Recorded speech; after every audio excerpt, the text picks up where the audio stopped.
রাজধানীর উত্তরা পূর্ব থানা থেকে পালানো ওই থানার সাবেক ওসি শাহ আলমকে গ্রেপ্তারে সারা দেশে রেড অ্যালার্ট জারি করা হয়েছে। শুক্রবার দুপুরে উত্তরা বিভাগের উপ পুলিশ কমিশনার ডিসি রনক জাহান গণমাধ্যমে এ তথ্য নিশ্চিত করেছেন।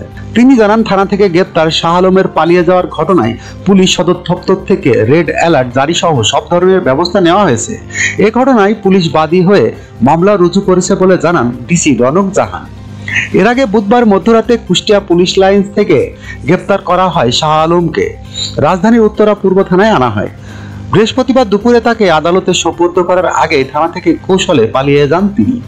তার পালিয়ে যাওয়ার ঘটনায় এক এসআইকে গ্রেপ্তার করা হয়েছে বলে জানিয়েছে ডিএমপির মিডিয়া অ্যান্ড পাবলিক রিলেশন বিভাগের উপ police commissioner DC Mohammad Talebur Rahman. গত ৫ আগস্ট বৈষম্য বিরোধী ছাত্র আন্দোলনের ঘটনায় হত্যাসহ একাধিক মামলার আসামি ছিলেন শাহ আলম। যখনকার খবর তখনই দেখতে চোখ রাখুন সুন 24 টিভিতে। চ্যানেলটি সাবস্ক্রাইব করুন।